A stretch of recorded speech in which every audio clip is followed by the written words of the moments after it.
Hello and welcome to Hornbill TV. You're watching the Eye. I'm Muamla and these are the headlines for today.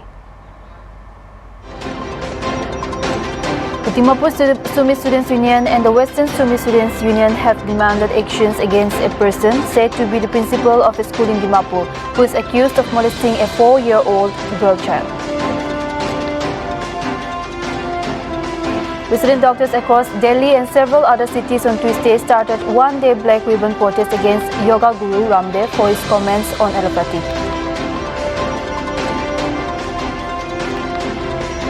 Primary schools in Myanmar, which reopened on Tuesday, have reported low attendance as teachers and students continue to protest against the military coup on February 1.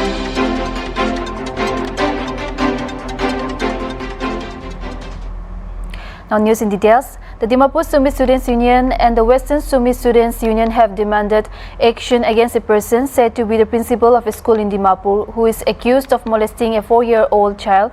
Both organizations issued on June 1 Tuesday separate statements. Dimapur Sumi Students Union has expressed shock and resentment at the release on bail of the culprit of child molester who is a principal of a reputed school in Dimapur. It has also been reported that the culprit was given bail based on medical certificate dating back to 2013-14, furnished before the Hornbill court. With what consigns such an offender was given bail and released from jail, the union questioned. The DSSU also questioned the validity of a medical certificate said to have been furnished by the accused, which allegedly dated to 2013-14. The union stated that the release of the accused on bail is an insult to the child who is a 4-year-old girl and is against the very principles of the Juvenile Justice Act 2015 and POCSO Act 2019. It also stated that the release of the accused will have serious implications on the child in her life. The DSSU stated that the incident falls under the purview of the Protection of Children from Sexual Offences Amendment Bill 2019 and that it is a non-bail offence under Section 12 of the Act. The union wondered as to why the culprit was released on bail, even as the case was under the purview of the POCSO Act. It stated that justice has already been denied and that the order to release the culprit on bail has added salt to the wound of the child victim, her parents and families. The union stated that it was utterly disappointed with the judgment of the court in respect of the release on bail of the culprit. The SSU questioned as to who will be held responsible if the accused violates the terms and conditions of the bail bond. The DSSU has sought the intervention of the State Commission for Protection of Child Rights, Nagaland, and sought justice for the innocent child from the court. The Western Sumi Students Union also issued a copy of a letter on Tuesday addressed to the Deputy Commissioner of Dimapur.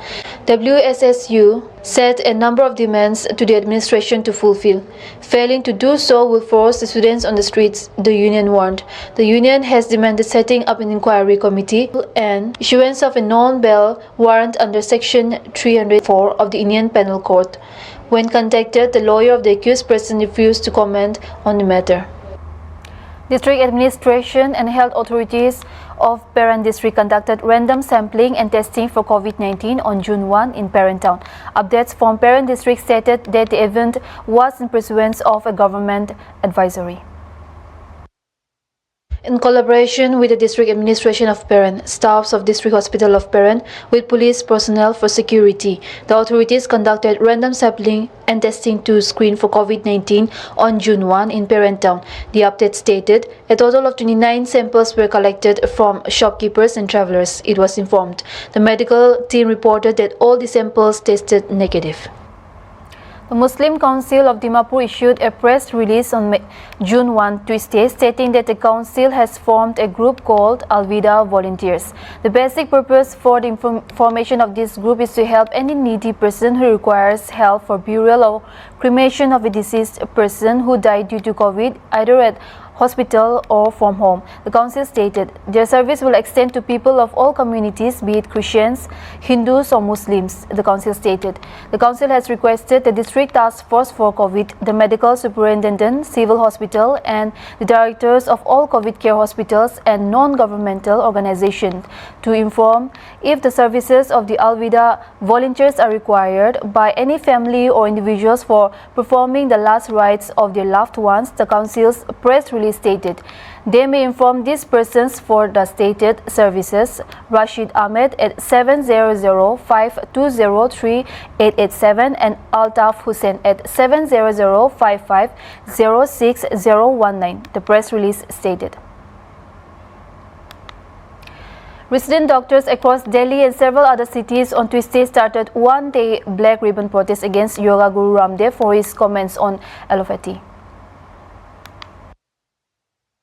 The protest was called by the Federation of Resident Doctors Associations, an umbrella organization for various associations that has over 20,000 members across government hospitals in Delhi itself.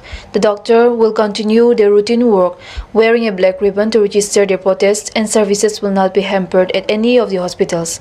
The protest is not against Ayurveda, but against Baba Ramdev and his statement about allopathic doctors, said Dr. Manish Kumar, president of the Resident Doctors Association of Vardhaman Mahavir Medical College and Safdarjung Hospital. The Indian Medical Association (IMA) and the IMA Junior Doctors Network has also decided to join the protest. Letters announcing the protests were issued last Monday night by several Resident Doctors Associations, including the All India Institute of Medical Sciences (AIIMS), New Delhi, which had held a protest against Ramdev a few days ago as well.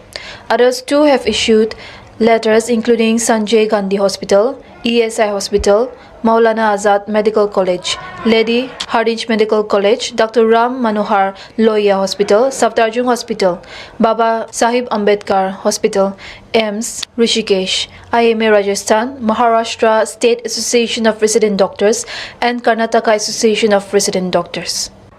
Grisly videos have emerged showing stray dogs eating human corpses at Kedarghat on the banks of river Bhagirathi in Uttarkashi in Uttarakhand. Local residents said parts of bodies, some of them half burnt, had drifted onto the bank after a rise in the water level of the Bhagirathi due to rainfall over the past few days. The INI quoted a local as saying that he saw these half-burnt bodies and stray dogs gnawing and feeding on them. The district administration and municipal corporation should take cognizance of this and do something immediately, and that it is a matter of concern, said the local. Another local said that there is a possibility that the bodies are of COVID-19 infected people who have been cremated, and civic body authorities should take immediate action so as to avoid the spread of infection. Meanwhile, Municipality President Ramesh Semwal said that after receiving complaints from locals, they had assigned a person at Kedarghat to cremate the half-burnt bodies washed up on the riverbank. During the past few days, number of deaths has been increased in the area, said Ramesh Semwal.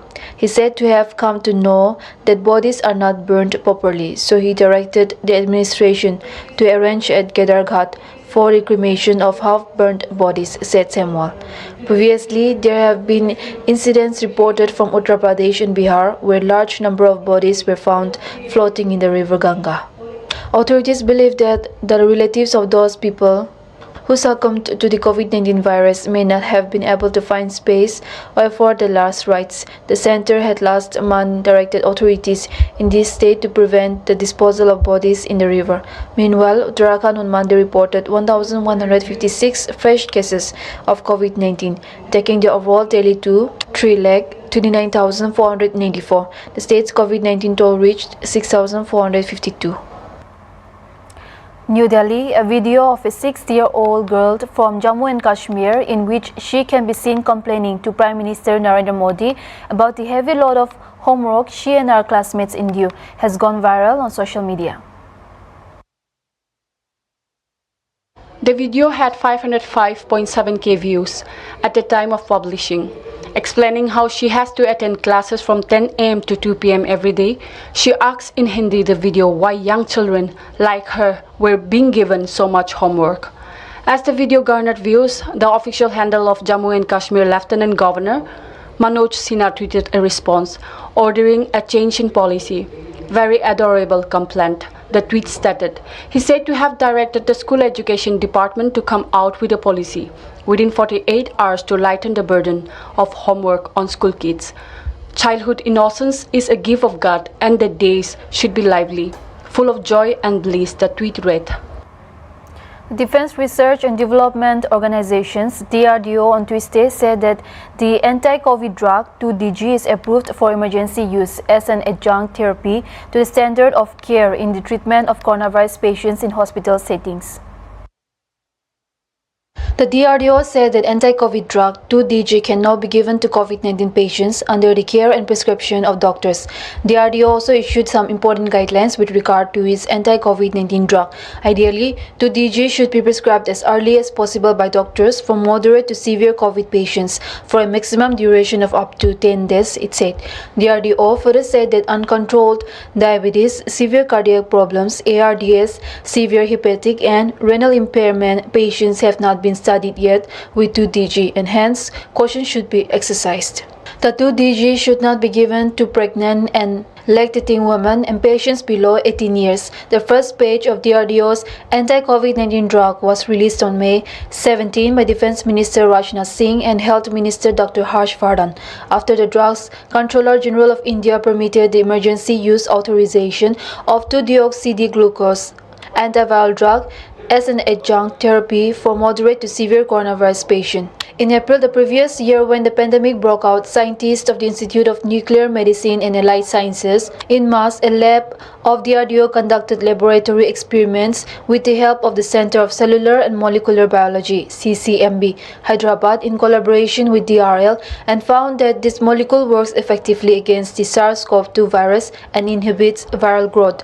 The 2-DG drug comes in powder form in the sachet, which is taken orally by dissolving it in water. It accumulates in the virus-infected cells and prevents virus growth by stopping viral synthesis and energy production. Its selective accumulation in virally infected cells makes this drug unique. The drug reportedly reduces a patient's average recovery time by 2.5 days and oxygen demand up to 40%, the Union Health Ministry said. And now moving on, we have a breaking news coming in. The CBSE Class 12 Board Exams 2021 have been cancelled after the meeting today chaired by PM Narendra Modi. The CBSE Class 12 results will be made as per a well-defined objective criteria in the time-bound manner, much like the decision made in April for the CBSE Class 10 Board Exams 2021. PM Modi said that the decision on the Class 12 CBSE Board Exams had been taken in the interest of students. The health and safety of our students is of utmost importance and there would be no compromise on this aspect.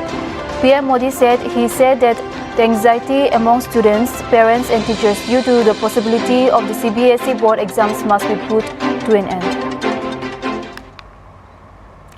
The first case of human infection from a particular bird flu strain has been detected in the eastern Chinese province of Jiangsu, China's National Health Commission said on Tuesday.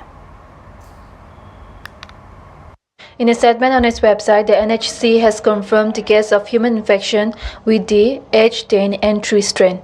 The case, detected in a male aged 41 and living in Zhenjiang, a city in the eastern part of the province, was transmitted from poultry, the statement said. The risk of spreading on a large scale was very low, the NHC assured, adding that there hasn't been any case of human infection of H10N3 reported in the world before. The Chinese Center for Disease Control and Prevention, CDC, conducted a genome sequence on a blood sample from the patient last week and confirmed that it was the H10N3 strain. Local authorities have traced the patient's contacts and have kept them under medical observation. The NHC statement added that experts assessed that the full genetic analysis of the virus showed that the H10N3 virus was of avian origin. Experts have advised that people in the region should avoid contact with sick or dead poultry and try to avoid direct contact with live birds. They should pay attention to food hygiene, wear masks, improve self-protection awareness, and check for fever and respiratory symptoms, the NHC said. In February, China reported an outbreak of H5N8 avian influenza in Lianyungang, a coastal city also in the eastern province of Jiangsu. The highly pathogenic avian influenza had been detected among wild birds in a scenic area in the city.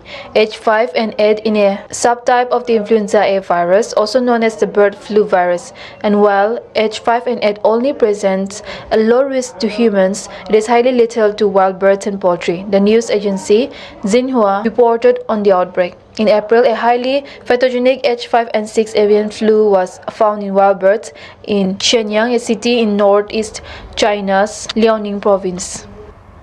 The Delhi government has allowed home delivery of liquor under the amendment excise rules.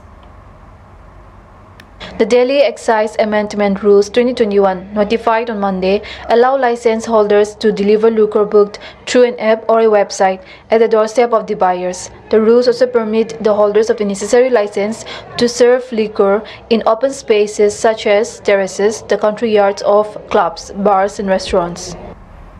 Union Education Minister Ramesh Pokhriyal has been admitted to AIIMS following post-COVID complications on Tuesday. According to AIIMS officials, Pokhriyal was brought to the hospital at 11:30 a.m. on Tuesday morning. The Union Minister has tested positive for COVID-19 on April 21. Pokhriyal tweeted that he had tested COVID positive and he was taking medications and treatment as per the advice of doctors. He requests all those who came in contact with him recently to be observant and get themselves tested, Pokhriyal tweeted. He had resumed work after recovery and held many meetings via video conferencing. Primary schools in Myanmar, which reopened on Tuesday, have reported low attendance as teachers and students continue to protest against the military coup on February 1.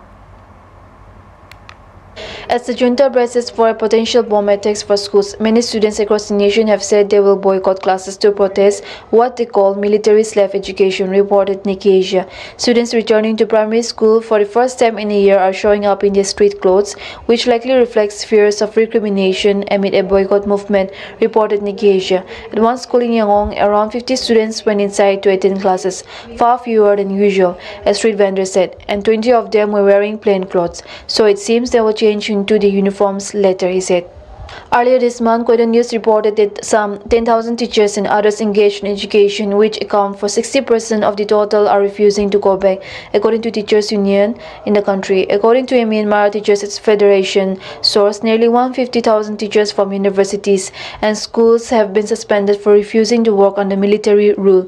The number of suspended teachers is nearly equal to one-third of Myanmar's 430,000 teachers, reported Nikkei Asia. As the military crackdown on anti-coup protesters in Myanmar continues, more than 840 people have been killed in the country so far, including 3 people on Sunday, according to Assistance Association of Political Prisoners. People in Myanmar are also facing shortage of cash and rising prices of goods and services as they are withdrawing their savings from banks out of concern for the future. In the country's largest city, Yangon, people are forming long lines outside banks every day before dawn to get cash. The shortage of cash has also made it difficult for the military to pay soldiers on time, driving some of them into looting, Korean News reported. On February 1, the Myanmar military overthrew the civilian government and declared a year-long state of emergency. The coup triggered mass protests and was met by deadly violence. This is all for the Eye Today. Keep watching Hornbill TV.